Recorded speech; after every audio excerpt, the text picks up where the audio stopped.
आइए distant exercise 1.2 class 11 B की student को ये सेट्स वाला चैप्टर आजकल पढ़ाया जा रहा है।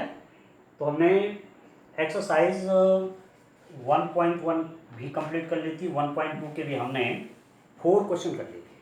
ठीक है, अब 1.2 के क्वेश्चन नंबर 5 पे मैं आता हूँ। देखो दोस्तों, क्वेश्चन नंबर 5 क्या है? क्या उनके समुच्चय युग्म समान हैं? कारण बताइए। देखिए 5 का फर्स्ट वाला है क्वेश्चन। आपके पास set A is 2 3, set A तो 2 3 है और बी है एक्स सच दैट एक्स समीकरण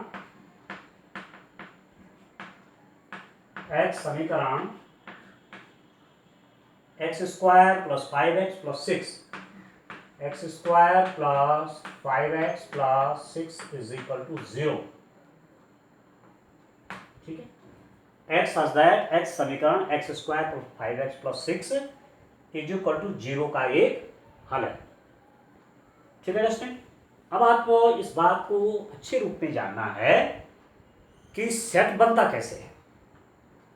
सेट की सबसे बड़ी विशेषता यह है कि जिसको देख के आपको लगे कि सेट है, वो है कि ये जो सिंबल है, ये वाला सिंबल जो है, ये वाला कर्ली ब्रैकेट मंझला कोष्ठक, इसके अंदर एलिमेंट रखे जाते हैं।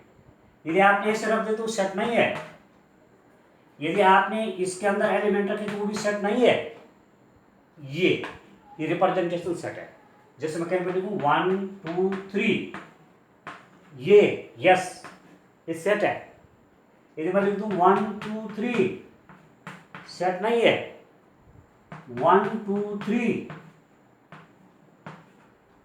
ठीक है, ये सेट नहीं है, क्योंकि इसके लिए कर्ली ब्रैकेट ही नोटेशन, कर्ली ब्रैकेट ही इसके लिए रखा गया है कि उन्हीं एलिमेंट, उन्हीं सेट ऑफ एलिमेंट्स को क्या बोलेंगे? सेट कहेंगे।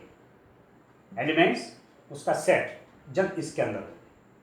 ठीक है दोस्तों, तो ये आपको ध्यान रखना है, ये बहुत जरूरी है लगाना। ठीक है ना, इसमें आप बिल्कुल भी कंफ्यूज नहीं होंगे। और ऐसा नहीं कि कोई भी ब्रैकेट हम लगा देंगे, ऐसा नहीं है। कर्ली ब्रैकेट के अंदर ही रखना है, तभी जाकर के वो क्या हो जाएगा? सेट बनेगा। ठीक हो गया। अब आप देखिए, हमको दिखाना ये दो इक्वल है कि नहीं। तो ये तो टेबुलर फॉर्म में है, आपका रोस्टर फॉर्म में लिखा गया है। ठीक है, रोस्टर फॉर्म में है, और ये सेट बिल्डर फॉर्म में है, समुच्चय निर्माण रूप में है। तो इसके एलिमेंट 2 3 से दिख रहे हैं, पर इसके एलिमेंट नहीं दिख रहे हैं। इसके एलिमेंट कौन है पता नहीं है, देखना पड़ेगा। ये जो क्वाड्रेटिक इक्वेशन है, इसको इसका फैक्टर निकालने पड़ेंगे। मतलब आपके पास जो है x square plus 5x plus 6 is equal to 0 है। तो ऐसी कोई इक्वेशन है क्वाड्रेटिक, तो इसका आपने फैक्टर निकालना जाना है। 10th लेवल तक आपने फैक्टर निकालना जाना है। कैसे होता है? इसके और इसकी मल्टीप्लाई हो जाती है। कितना हो जाता है? 6x square. 6x स्क्वायर के दो हिस्से हम ऐसे करेंगे जिनका ऐड प्लस 5x हो जाएगा और मल्टीप्लाई कितना हो जाएगा? 6x स्क्वायर हो जाएगा।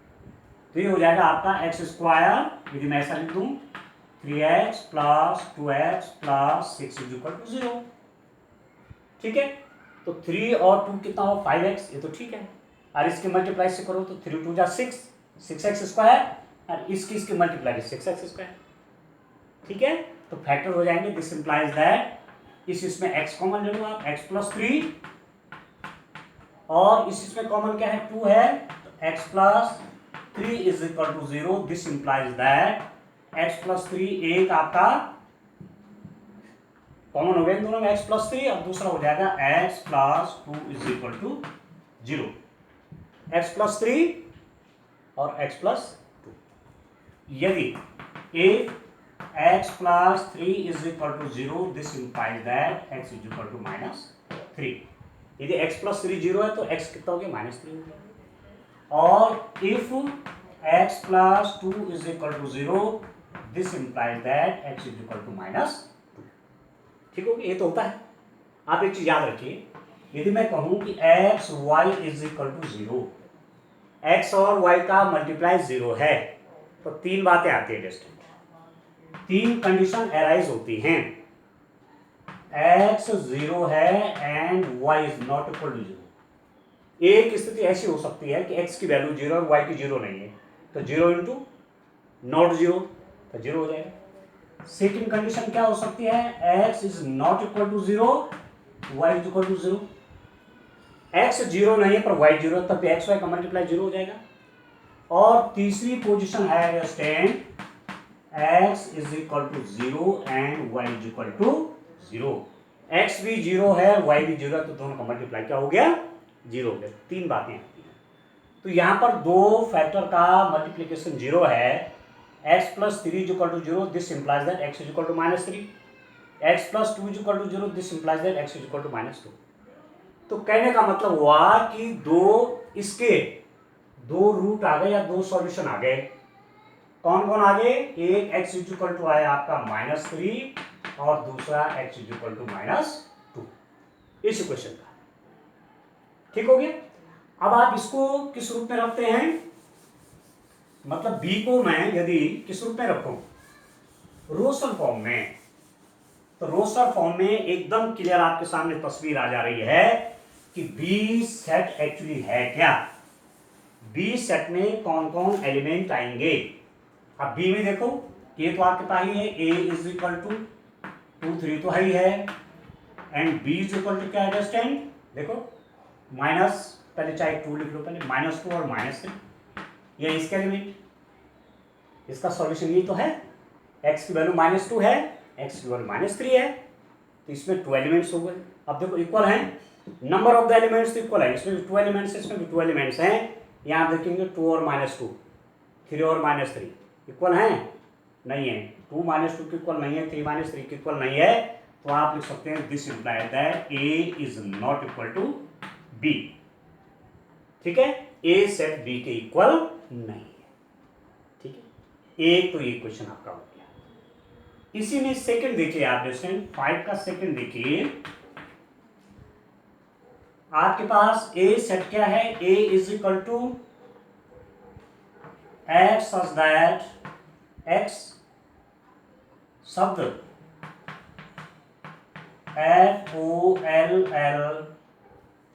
FOLLOW का एक अक्षर है। ठीक हो गया। और b है आपका, b is equal to x such that, sorry y such that y शब्द ओल्फ WOLF, ओल्फ का एक अक्षर है।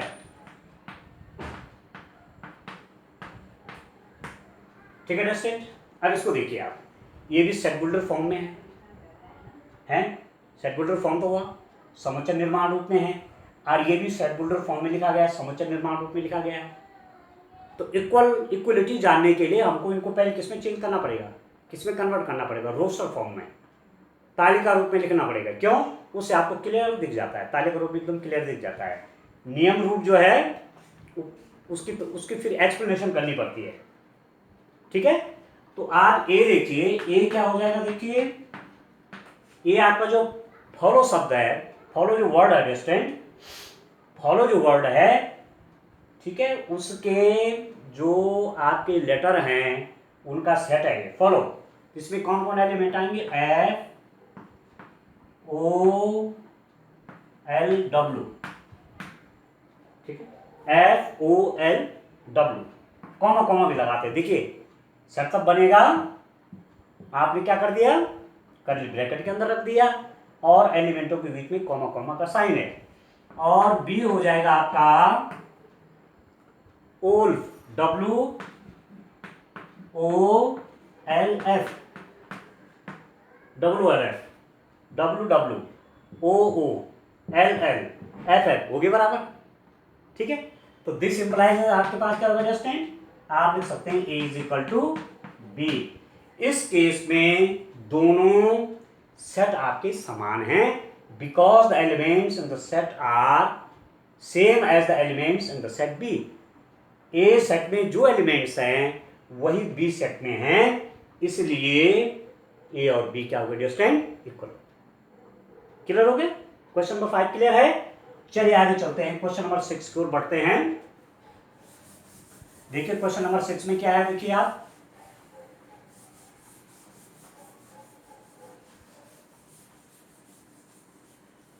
देखिए डिस्टेंट क्वेश्चन नंबर 6 देखिए।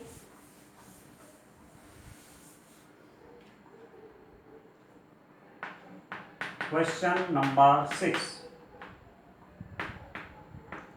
क्या हो जाएगा? आपके पास सेट दे रखे हैं distant A is equal to 2 4 8 12 2 4 8 12 2 4 8 12 b is equal to 1 2 3 4 1 2 3 4 C is equal to 4 8 12 14 12 14 4 8 12 14 D is equal to 3 1 4 2 3 1 4 2 E is equal to -1 1, ठीक है। F is equal two adjacent 0 A, ठीक है। G इज इक्वल टू है 1 -1 and H is equal two adjacent 0, 1. These all are sets. What you have to find? From the sets given below, select equal sets. In sets में आपने equal set दिखाना, सारे set हैं, क्यों हैं? देखो करली ब्रैकेट के अंदर हैं, एलिमेंट्स पर एलिमेंट्स, प्रत्येक एलिमेंट के बाद क्या है? कॉमा कॉमा का साइन है, तो सेट है, ठीक है, ठीक है, क्योंकि करली ब्रैकेट के अंदर रखने हैं सेट के एलिमेंट्स को, किसके अंदर रखने? करली ब्रैकेट के अंदर रखने। अब आपको ये देखना है कि इन सेट में इक्वल कौन कौन है। इक्वल सेट्स समान समुच्चय, देखो कौन कौन पेयर या कौन कौन इक्वल हैं। देखो 2 4 8 12 यहाँ नहीं है कहीं, यहाँ नहीं है कहीं, 2 4 यहाँ नहीं है कहीं, यहाँ नहीं है, यहाँ नहीं है, यहाँ नहीं है, यहाँ नहीं है, तो ए तो किसी इक्वल है ही नहीं। देख रहा एक एलिमेंट क्या 2 4 8 12, यहाँ 2 है बाकी नहीं है, यहाँ 4 है 2 है 4 है बाकी नहीं है, यहाँ देखो 4 भी है 8 भी है 12 भी है पर 2 नहीं है, यहाँ भी नहीं है, ठीक है, कहीं मतलब ए के इक्वल यहाँ पर कोई भी सेट नहीं है। एलिमेंट देखने आपने सीधी सीधी बात है, ठीक है। बी देखिए 1 2 3 4, अब और देखिए, देखो ये तो नहीं है इक्वल, ये भी इक्वल नहीं हुआ क्योंकि एलिमेंट अलग अलग हो ना, यहाँ 1 है यहाँ नहीं है, ठीक है। अब इसको देखो बी और डी को 1 1 2 2 3 3 4 4, तो एक सेट तो मेरे पास ही आ गया B is equal to D, ठीक है दोस्तों। एक सेट कौन सा आपके पास? B is equal to D, एक सेट तो आपके पास ये आ गया B is equal to D. अब इस पे चलते हैं 4 8 12 14, अब ये इसके इक्वल नहीं हो सकता क्योंकि इसमें 14 है, यहाँ नहीं है, इसमें कहीं 14 नहीं है, इसमें नहीं है, ई में ये नहीं है, दो एलिमेंट, इसका मतलब सी किसी के इक्वल नहीं है, ठीक है। और ये तो मैंने दिखा दिया कि बी और डी इक्वल है, ठीक। अब आप देखिए ई को देखिए -1 1, अब देखो -1 और 1 देखिए, तो ई और जी के एलिमेंट्स देखिए -1 1 सेट्स के एलिमेंट्स को आगे पीछे कर सकते हैं आप, कोई अंतर नहीं आता इनमें। तो देखो 1 1 -1 -1, तो दूसरा पेयर कौन इक्वल हो रहा है? E इज इक्वल टू जी, ठीक है, ये भी हो गया। इसको देखिए 0 A, तो 0 में जैसे इसमें 0 है तो कहीं A नहीं है, कोई सेट में A नहीं है। तो हमारे पास जो दो पेयर इक्वल हुए, जो दो समान समुच्चय बने, दो इक्वल सेट्स बने, B is equal to D and E is equal to G। बस ये एक्सरसाइज 1.2 के सारे क्वेश्चन हो गए। ठीक है, अब आप फेयर कॉपी में सब करें। ठीक है, और व्हाट्सएप में आप जो मतलब जो काम आप रजिस्टर में कर रहे हैं, एक्सरसाइज 1.1 के सारे क्वेश्चन, एक्सरसाइज 1.2 के सारे क्वेश्चन मुझे आप व्हाट्सएप में PDF बना के भेजें। जो क्वेश्चन आपको नहीं आएगा आप लिख कर भेजेंगे, मैं यहाँ एक्सप्लेन करूँगा। ठीक है, जैसे एक स्टूडेंट ने 1.1 में क्वेश्चन नंबर 6 पूछ लिया था, तो हमने दोबारा उसको एक्सप्लेन कर दिया था। ठीक है, अब आगे बढ़ते हैं दोस्तों। चलिए देखिए, अब एक्सरसाइज तो पूरी हो गई है, ये वाली एक्सरसाइज पूरी हो गई। अब हम आगे चलते हैं नेक्स्ट टॉपिक की ओर। नेक्स्ट टॉपिक आपके पास क्या है? नेक्स्ट टॉपिक बनता है दोस्तों सबसेट्स। ठीक है, सबसेट्स, उपसमुच्चय।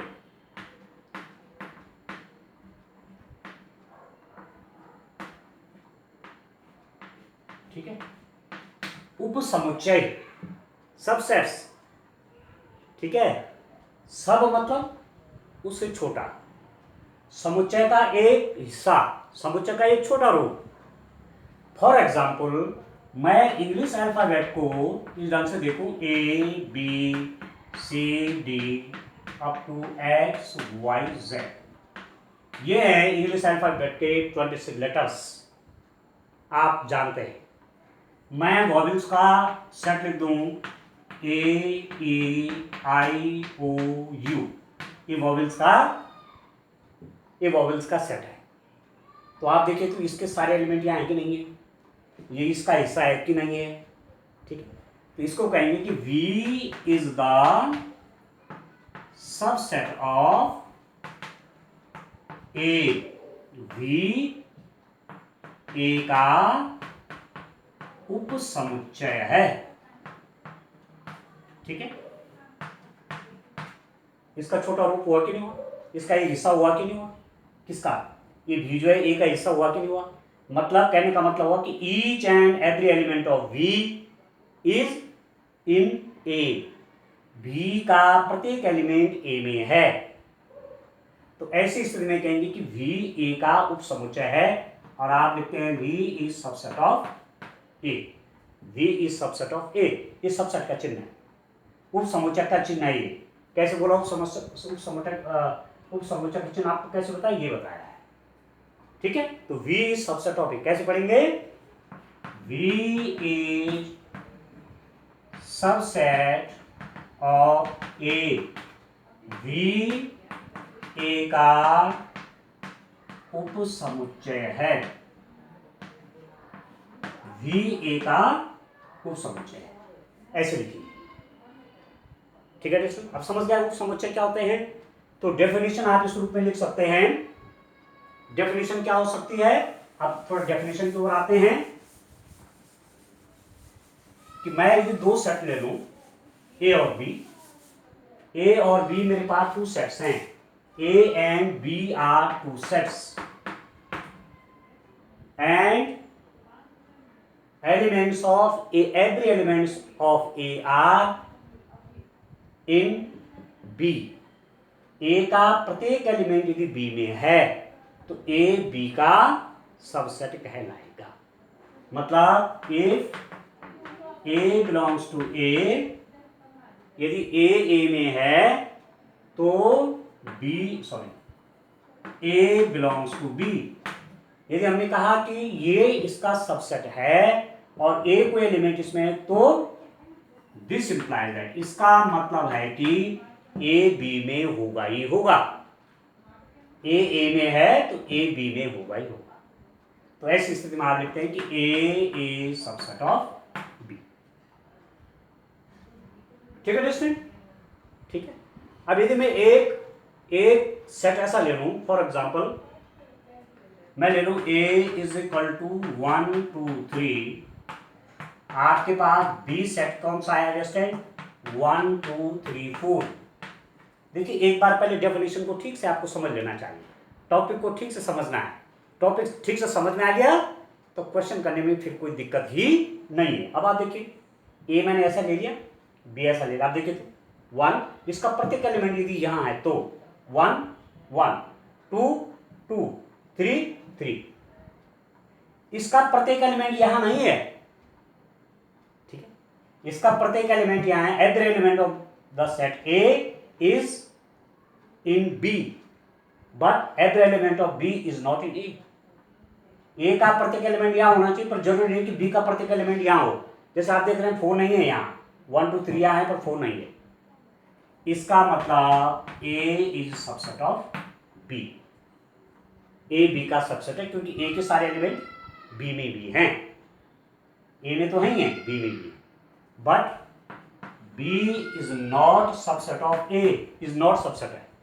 बी देखो तो बी के सारे एलिमेंट इसमें हैं, आप कहेंगे नहीं है, 4 इसमें है ही नहीं, 4 जो यहाँ है वो इसमें नहीं है, तो B is not subset of ए।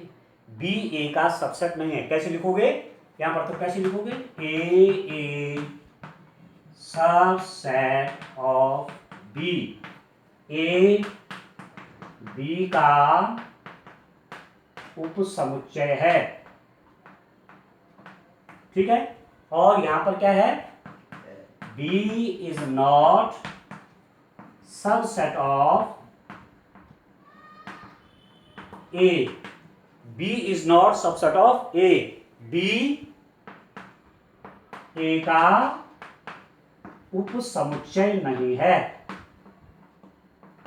उपसमुच्चय नहीं है, B A का उपसमुच्चय नहीं, B is not subset of A, B A का सबसेट नहीं है, बी ए का उपसमुच्चय नहीं है, पर ए बी का उपसमुच्चय, ऐसा लिखेंगे आप समझ में आएगा, क्लियर है। अच्छा, अब आप देखिए एक एग्जांपल ऐसा ले लूं, यदि मैं ऐसा ले लूं, 2 सेट मैंने ले, फॉर एग्जांपल ए मेरे पास सी है, मैंने लिखा ए बी सी डी, देखिए डी दूसरा, डी क्या है, दूसरा सेट है आपका, कैसे, उसके एलिमेंट है B A D C.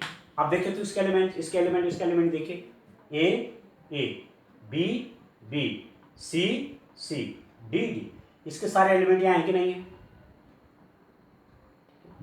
Set सी के सारे एलिमेंट डी में हैं, तो आप लिखेंगे C is subset of D, C D का सबसेट है।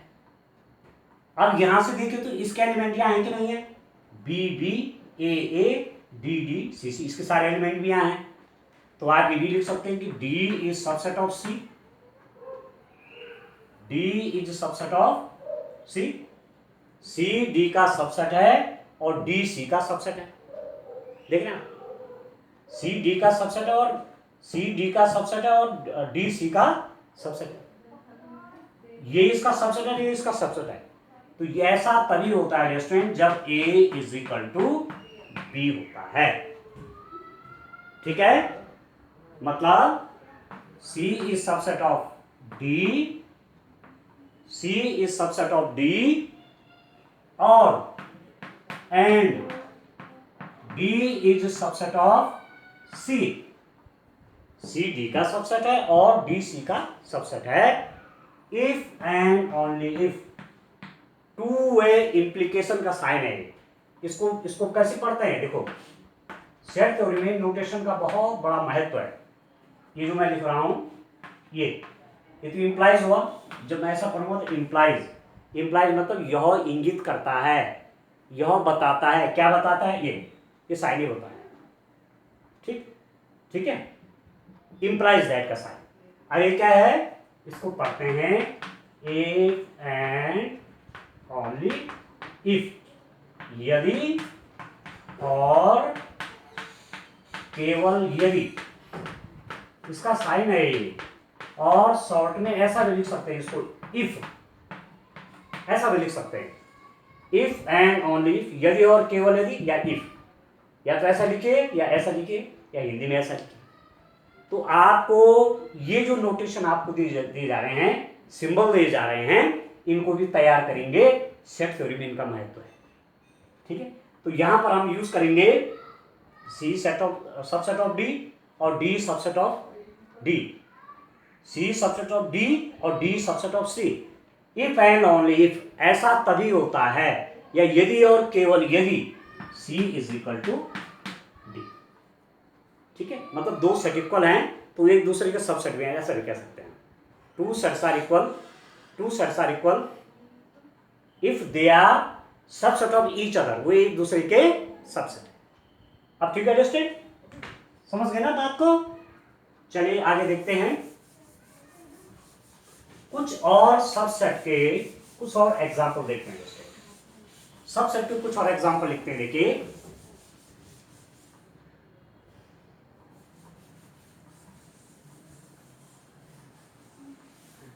देखिए अब आप देखिए, मैं कह रहा हूं आपको कि जो 5 होता है ना, 5 में तो 5 तो पढ़ा दिया, 5 या ये याद आ रहा है, ये किसके एग्जाम्पल है? Empty set, null set, zero set या रिक्त समुच्चय हिंदी में कहेंगे। ये जो सेट है, दिस सेट है नो एनी एलिमेंट, इनमें कोई एलिमेंट ही नहीं होता, इसलिए इनको एम्प्टी कहते हैं, मतलब खाली, रिक्त, शून्य। ठीक है, परंतु ये चीज आप और ध्यान रखें, यदि ऐसा है तब ये रिक्त समुच्चय नहीं है, नॉट एम्प्टी सेट। क्योंकि मैथमेटिक्स में जीरो का तो बहुत कमाल है। आप देखिए तो 10, एक जीरो रखो, 100, 1000, 10,000, लाख चौका रहेगा। ये तो कितना यूज है इसका जीरो का, कहां पर रखते हैं आप, इसकी बड़ी वैल्यू है। तो ये तो एलिमेंट है, इस सेट में कौन एलिमेंट है? जीरो एलिमेंट है। पर हमने कहा कि किसी सेट में कोई एलिमेंट है ही नहीं, कोई एलिमेंट है ही नहीं है, इसमें तो एलिमेंट है। कौन एलिमेंट है? जीरो है। तो ये सिंगलटन सेट का एग्जांपल आगे आएगा, एक एकल समुच्चय है ये एम्प्टी सेट नहीं है, क्योंकि इसमें कौन सा एलिमेंट है? इसमें जीरो एलिमेंट है। ठीक है जस्टिन, ठीक है ना। तो मेरा कहने का मतलब ये है कि ये जो नल सेट है ना, जो हमने पहले ही डिफाइन किया था कि ऐसा सेट जिसके अंदर कोई एलिमेंट ही नहीं है। जैसे हमने कहा था कि ऐसा natural number x is less than 3, x 3 से छोटा है और x इज ग्रेटर देन 7। एक ऐसा नेचुरल नंबर जो 3 से छोटा है, 7 से बड़ा है, तो ऐसा कोई होगा ही नहीं। ठीक है, या 2 less than x less than 3, एक ऐसा नेचुरल नंबर जो 2 और 3 के बीच में हो, नो एनी नेचुरल नंबर, तो इसमें भी नल सेट आएगा, इसमें भी नल सेट आएगा।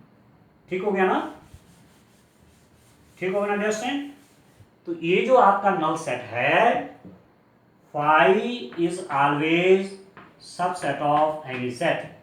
फाइव या नल सेट प्रत्येक सेट का सबसेट होता है, याद रखना एक चीज।